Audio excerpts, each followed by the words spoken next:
Hello, viewers across the world. Welcome to Africa Sports Network, another interesting edition of Celebrity Sports Interview. And on the hot seat on this edition is a soccer vlogger, and her name is Cheynne at Between Clean Sheet on Instagram. She is an avid soccer fan, and like she addressed herself as soccer fanatics. Yeah, I agree with her because going through her profile, you will see all her trips across all match venues here in the US supporting DC United against in the Major League Soccer. So she's gonna take us on a jolly ride around, how her interest in soccer started and every other thing in between clean sheet. Welcome to Africa Sports Network Celebrity Sports Interview. Thank you. I'm so excited to be here. Yeah, I was going through Instagram and I, stumbled upon your profile like, damn, look at, you know, talking about soccer, in-depth analysis, the interest. I kind of like, shook my head and said I would love to talk to her and have her on my show.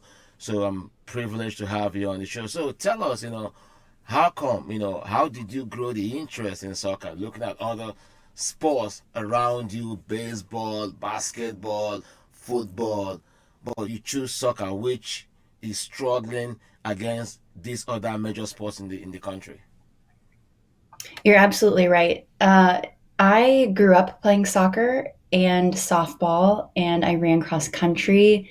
I played golf. I did just about everything, but I think the most adrenaline rush inducing sport for me was soccer. And I enjoyed playing it, but growing up, I never really watched it. So once I stopped playing it after I graduated from college, I realized there was soccer basically right in my backyard when I moved to DC and had the opportunity to watch DC United play. And I thought, I really enjoy Premier League and I enjoy the World Cup, but the opportunity that I have to watch something that's close by and is live is far more exciting than watching a team in Europe or in any other country in the world where I don't feel like I have a personal connection with the people who play. So the whole Between Clean Sheets video content platform on YouTube, Instagram, Twitter, etc.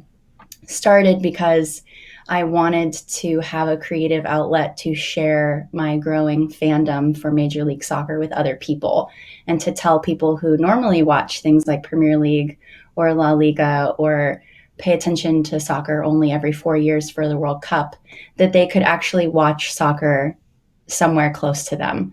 So I've brought a lot of friends with me to DC United games, and I make a lot of friends when I travel for games. And I really enjoy that because I think it helps build the community of people that I want to spend time with. And we're building it around a sport that's growing very quickly in the country, even though it's still a little bit behind things like football and basketball. So you're a huge advocate of the Major League Soccer to create that awareness so that everybody will really know that Major League Soccer is very exciting to watch. They also have top quality players. Unlike before, when MLS, everybody think MLS is a retirement league. When they sign up David Beckham at his twilight, Steven Gerrard came at his twilight, and other notable players in Europe came to MLS when they were almost about to retire from the game. But right now, when you look at Major League Soccer, their export to Europe had been very remarkable. Alphonsus Davies, that won treble with FC Bayern Munich.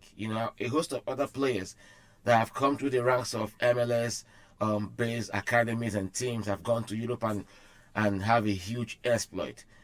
And when you look at MLS, you know, why do you think they haven't incorporated the relegation system? Because the way soccer is done in other places with such relegation system, it brings up a little bit of huge competition, for excellence in performance. But here, you finish rock bottom, they reward you with a huge draft pick for you to get the best talent out of college. And who says that talent will want to go to a struggling team? You know, what do you make of MLS not running on that platform? You know, MLS is barely 25 years old as a league. And at this point, right now, 25% of the players who are paid by Major League Soccer make less than $100,000 a year. And we are currently in a point right now, I think, and this will change. I'm convinced it will change. But right now, we're at a point where we just can't afford financially to create promotion relegation or to pattern ourselves after leagues in other countries because we are still trying to make sure that the league itself is financially viable. So, if you were to create promotion relegation or implement it right now, there are, I can name five or six teams off the top of my head that would just absolutely crumble. And that to me doesn't sound like a big deal if those teams aren't willing to spend money on players and infrastructure and stadiums, et cetera, then I guess you'd probably say the same. They deserve to kind of crumble away. However, the league would not have existed without them for the past 25 years.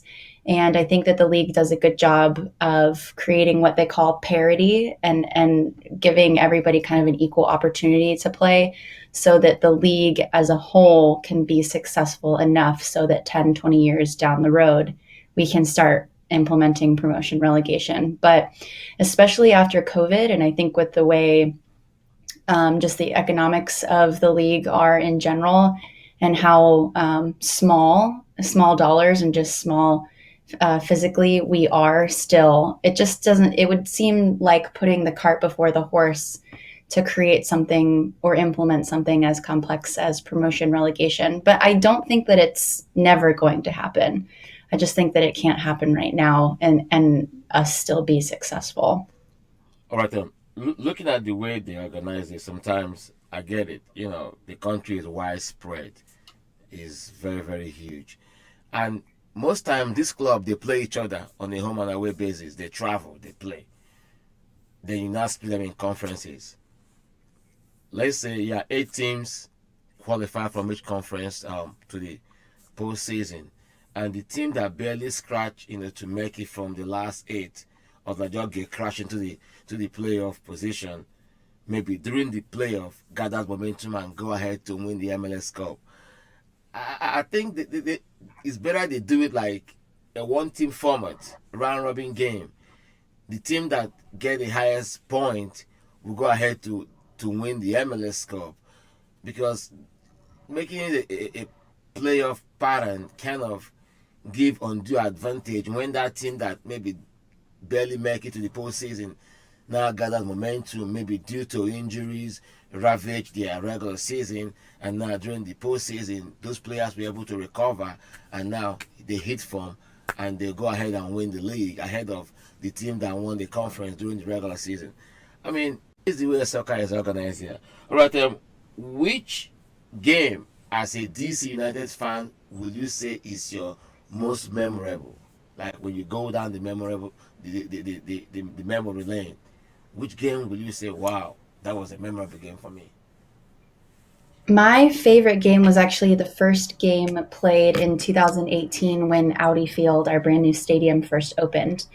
And it was because it was a new environment. We had been playing in a very old stadium up to that point that had been used for Washington, D.C.'s American football team, and then also Washington, D.C.'s baseball team at one point. And when Audi Field was finally built, the crowd was electric, very excited, and it was a nice summer day in July.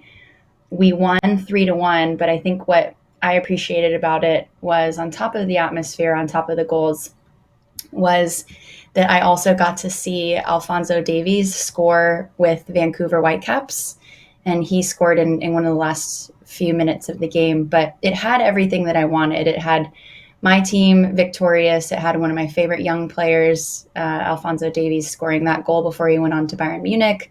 The stadium was packed, and what makes that so special is that the previous stadium we were at was a 70,000 seat stadium, and we never filled it.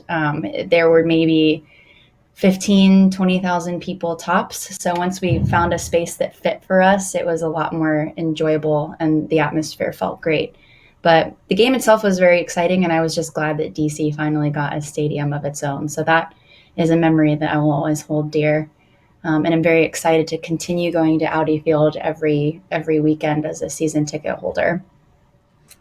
Last week, Audi Field saw one of the heaviest victory of DC United, beating Toronto 7 goals to 1. Paul Ariola, Ola Kamara, all were on score sheet on that match day, and the whole stadium was electrifying. I watched the highlight of that game. You know, describe you were live right there, right?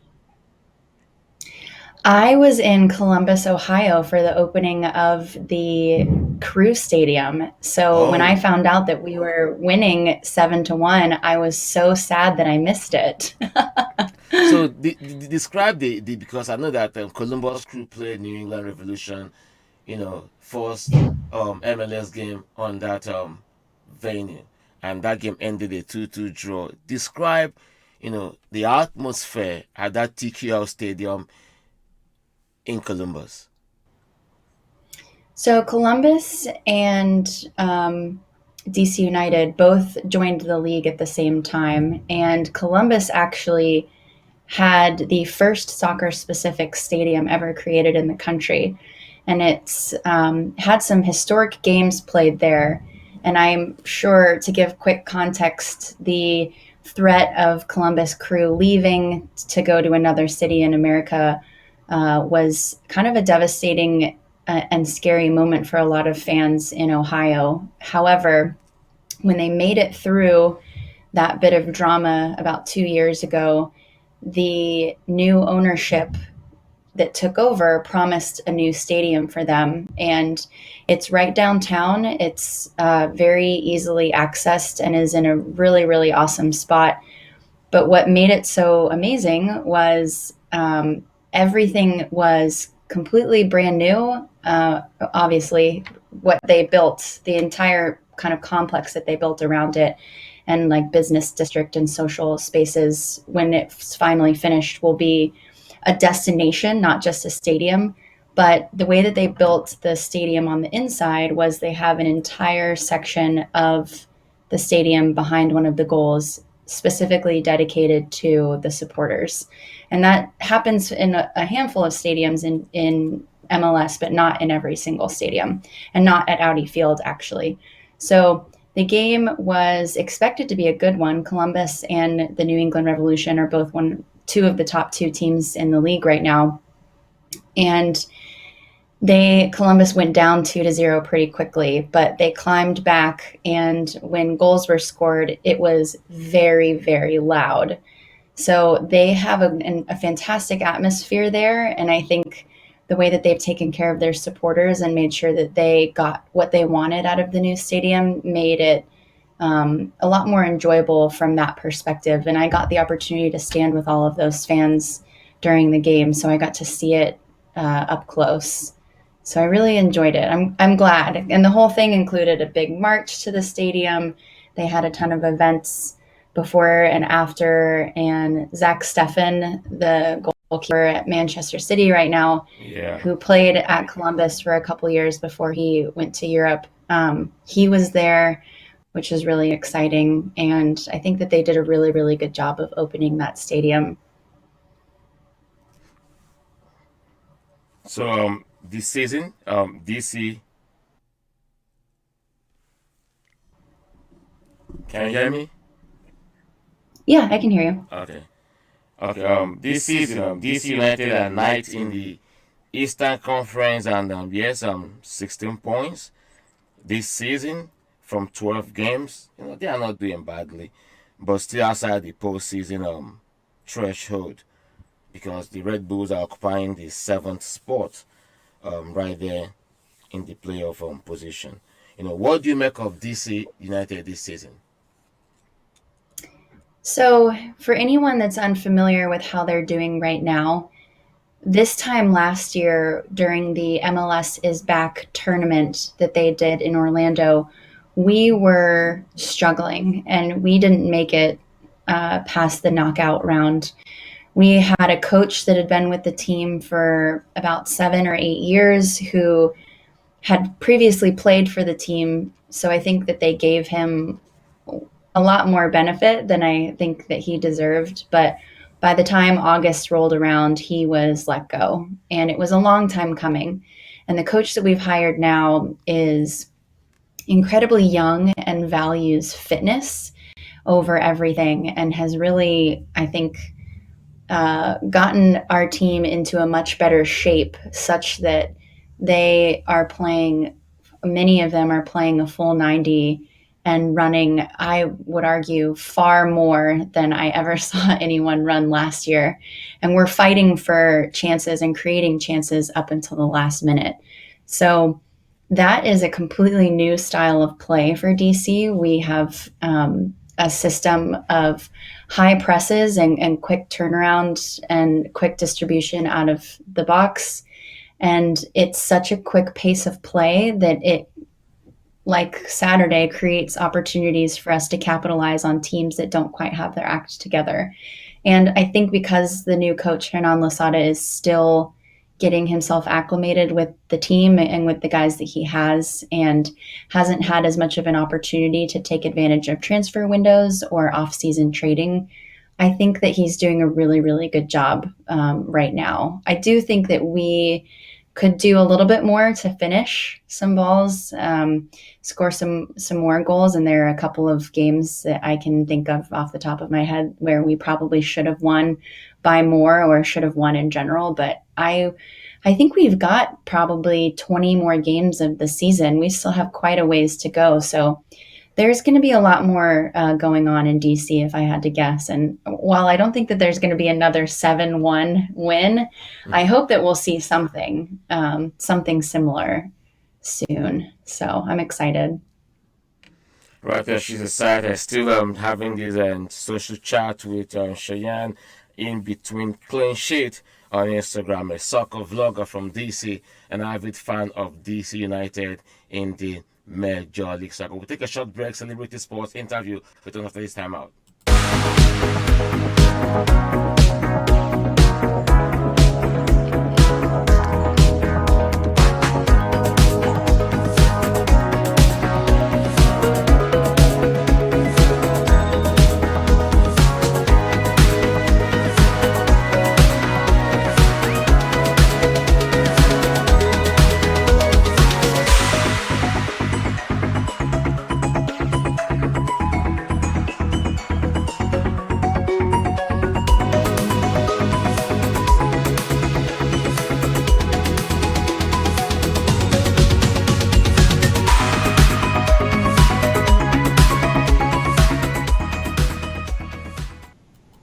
All right, y'all, welcome back to Africa Sports Network, and this is Celebrity Sports Interview. And I'm having a social chat with Cheyenne at Between Clean Sheet on Instagram, a soccer vlogger, an avid fan of DC United. All right, let's run this on one quick. Besides soccer, which other sports do you like? I love baseball and I love golf. I love baseball because I grew up playing softball and I grew up watching baseball in San Diego, California, which is where I was raised. And then golf, it's funny, soccer is a very exciting sport, but baseball and golf are pretty boring. But I love playing golf and I play golf a lot. It's a much easier activity on the joints and on my body. So that's it. In my old age, I feel like I'm enjoying golf a lot more. So, who is your favorite soccer player? My favorite soccer player. You know, at the moment, I'm going to say the player I'm paying most attention to is Kevin Paredes from our team. He plays left, left wing, and is about 17, almost 18 years old, and doing a lot for himself on the team to create opportunities for him to go abroad. So I'm very excited for him. But I believe in general, I would say Wayne Rooney growing up was one of my absolute favorite players. So the weird phenomenon of seeing him come to DC and play with us for about a season and a half was so strange.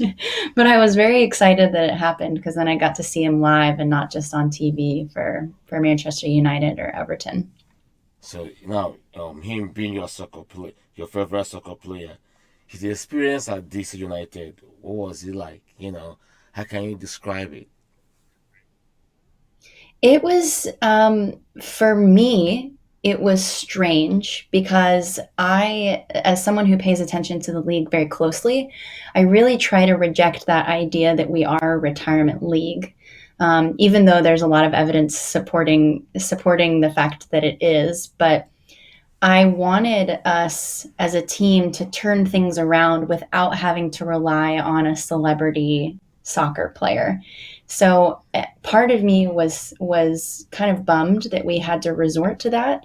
And then once he got there and was playing as well as expected and kind of elevating the style of play and the level of play among DC United, I thought, man, now I wish he could stay longer. And I wish we could get a new coach at that point so that he could instill just a different mentality in the team.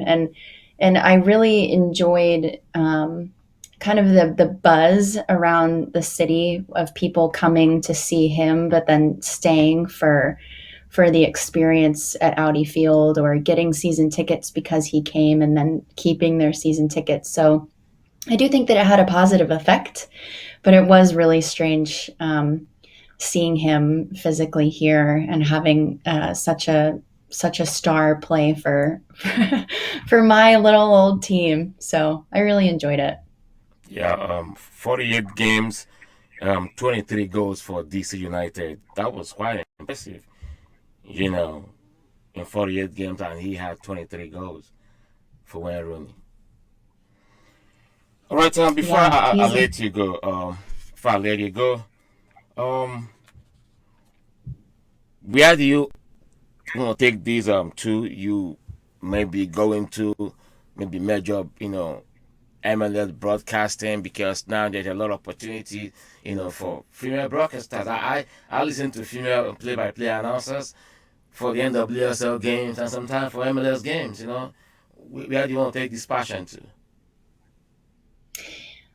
broadcasting, I feel like would be too much for me. I I really enjoy watching soccer and I enjoy talking about it, but I think that broadcasters do such a phenomenal job at what they do, and my analysis side, I would say, is not nearly up to speed as theirs are. But I do want to continue with Between Clean Sheets as a YouTube channel, and the hope is to create a space in the community for myself to continue sharing my experiences with people. And those experiences are traveling to games, traveling to cities for the weekend, hanging out with front office staff and seeing what the behind the scenes are, creating relationships and building connections with people in the soccer community so that those around the US who are interested in soccer but don't really know that much about Major League Soccer